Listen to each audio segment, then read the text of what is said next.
अस्सलामुअलैकुम नाजरीन, KBN news channel में आप तमाम का तहे दिल से इस्तकबाल है। आइए आज की अहम खबर पर नज़र डालते हैं।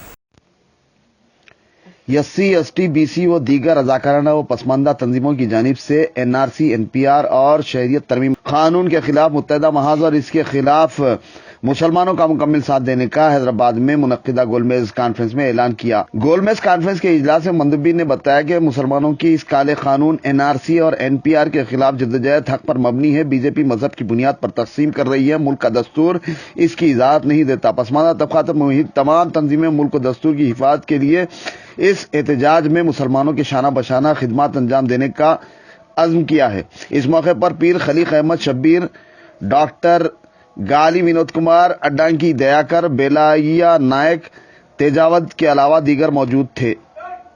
जमीयत उलेमा का मदनी साहब से दिल्ली में और साबिर भाई और शबीर साहब से बहुत दोस्ती है। हमारा संगठन है। सिर्फ गूगल में आप सर्च कर सकते हैं नेशनल क्रिश्चियन काउंसिल। मेरा नाम सैम पॉल है। मेरा नाम पे भी सर्च कर सकते हैं, आपको मिल जाएगा। हर एक जिले में हमारा लोग से आपको संपर्क करने का मैं कोशिश करता हूँ। मेरा शेड्यूल, मेरा PhD इंफॉर्मेशन टेक्नोलॉजी, तो मेरा शेड्यूल इंटरनेट में है। आपको जरूरत है तो दे दूंगा। और हमेशा जब भी कुछ प्रोग्राम है, आज का प्रोग्राम भी अपडेटेड है, उसमें आप देख सकते हैं और फॉलो कर सकते हैं। हमको आपका सूचना और आपका फेलोशिप दे सकते हैं। ये मस्जिद में, चर्च में या संगठन में साबिर भाई ने बहुत अच्छा बताया। मंडल से शुरू करेंगे, विलेज से शुरू करेंगे, उसमें उसको हम सिखाना है, मानने का, हमारे साथ आने का, आगे बढ़ने का। प्रोफेसर साहब भी, विशेष साहब भी कह दिया, हम प्रोटेस्ट स्टैंड। अगर उनके लिए आवाज उठाओ, उनके लिए स्टैंड करो। जीसस कैसा रहा, जीसस कैसे जिया, उनका जिंदगी 33 ईयर्स कैसा रहा, वैसा आप रहो। चर्च में बंद करके रहना, वैसा नहीं करना। सो ये सेइंग हो गया। दूसरा सेइंग ये है, ये 1946 में एक because I was not a socialist. पहले वो सोशलिस्ट कहलाया, मैं बात नहीं किया क्योंकि मैं सोशलिस्ट नहीं था। Then they came for the trade unionists and I did not speak out because I was not a trade unionist. Trade unions आया, लेकिन मैं बात नहीं किया क्योंकि मैं जू नहीं था। Then they came for me and there was no one to speak, left to speak for me. जब वो मेरे लिए आया, मेरे लिए बात करने का कोई बचा नहीं। सो कोई ओके सर।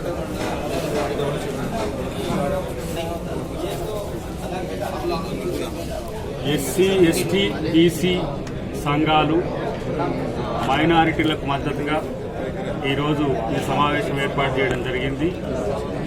రాజ్యాంగ వ్యతిరేకంగా బీజేపీ ప్రభుత్వం తీసుకుంటున్న నిర్ణయాన్ని CAAకి సంబంధించి కానీ, NPRకి సంబంధించి కానీ, NRCకి సంబంధించి కానీ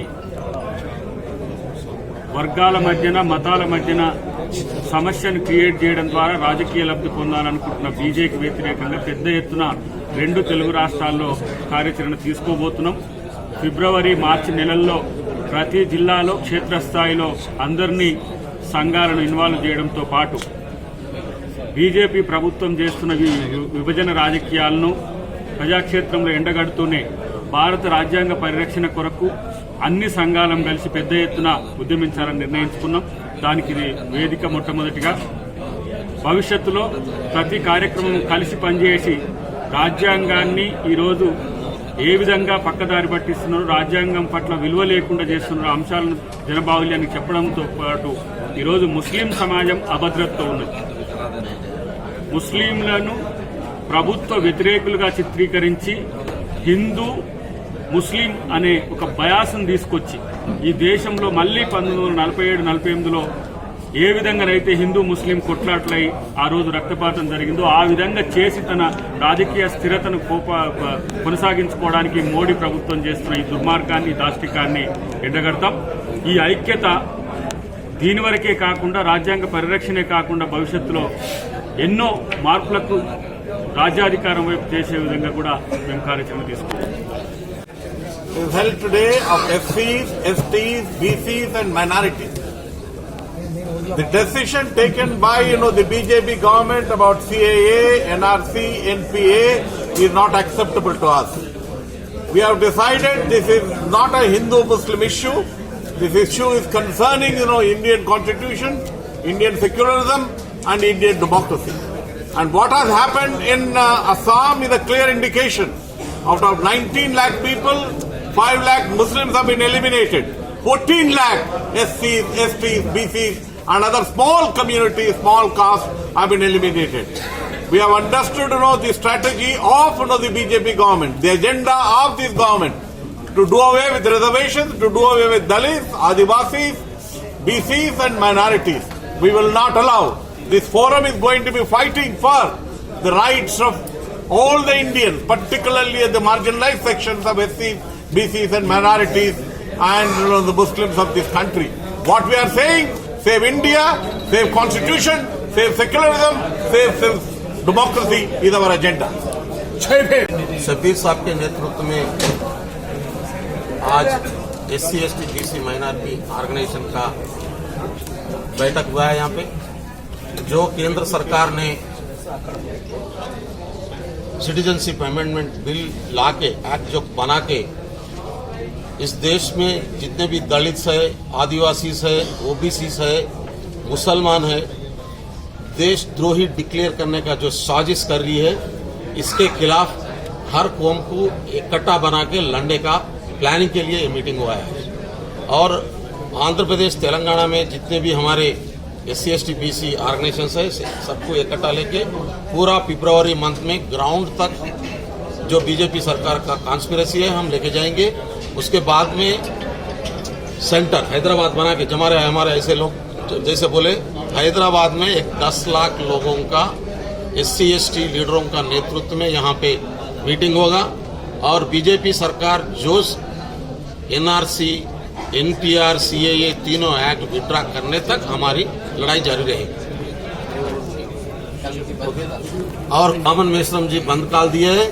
हमारी ये मीटिंग कल का बंद को सपोर्ट कर रही है, ये खाली बातों का सपोर्ट नहीं है। हम बंद में शामिल होंगे। हम अपील कर रहे हैं हर लोगों को जो संविधान को खत्म करने को बीजेपी सरकार जो साजिश कर रही है उसके खिलाफ जो भी आंदोलन करेंगे, जो भी आगे आएंगे उसके साथ हम रहेंगे। कल का बंद हम मदद कर रहे हैं। शाहीन बाग के साथ ये दो चीज इसमें है। एक तो माइनॉरिटीज, क्रिश्चियंस, मुस्लिम्स को ये एक्ट के वजह से क्या नुकसान होने वाला है वो लोगों को पता चल गया। 50% जो दलित है, जो आदिवासी है, इन लोगों को इसके बारे में कोई जानकारी अब तक नहीं हुआ है। हम फर्स्ट फेज फरवरी मंथ पूरा ये जनता तक इसका नुकसान क्या है ये प्रचार करने को जा रहे हैं। क्योंकि असम में 19 लाख को मेंबरशिप नहीं दिए, उसमें 15 लाख SC, ST, BC है, 5 लाख माइनॉरिटीज है। ये 15 हमारा 75% हमारे लोगों को मेंबरशिप नहीं मिला। एक भी ब्राह्मण को नहीं है उसमें और एक भी राजपूत नहीं है। इसीलिए बीजेपी जो मनुधर्म इनडायरेक्ट से लाना चाह रही है उसके खिलाफ हम हमारे जनता को पहले जानकारी देना जरूर है। पूरा फरवरी मंथ उसका ऊपर प्रोपेगेंडा करेंगे और फरवरी में एंड में बड़ा मीटिंग लेंगे। उसके बाद डे टू डे एक्टिविटी हमारा आंदोलन शुरू होगा। A1 टाउनशिप की एक और नई पेशकश जहांगीर पीर दरगाह से 2 किलोमीटर पहले मल्टीनेशनल कंपनीज के करीब, जो कि बिल्कुल आबादी से लगा हुआ, बेंगलोर हाईवे से सिर्फ 5.5 किलोमीटर, BT रोड से लगा हुआ, तमाम डेवलपमेंट के साथ 5,50,000 में 100 गज का प्लॉट। A1 टाउनशिप में आपका ये छोटा सा इन्वेस्टमेंट आपका और आपके बच्चों का मुस्तकबिल बदल सकता है। आज ही तशरीफ लाएं और A1 टाउनशिप के इस प्रोजेक्ट से फायदा उठाएं। Office at pillar number 235 opposite fisheries department, Rajendra Nagar, Hyderabad. अगर आपने हमारे चैनल को अभी तक सब्सक्राइब नहीं किया है तो यहाँ पर रेड कलर का सब्सक्राइब बटन दिख रहा है, उसे क्लिक करें और हमारे चैनल को सब्सक्राइब कीजिए और साथ ही साथ बेल आइकन को भी क्लिक कीजिए जिससे आपको ताज़ा अपडेट मिलती रहे।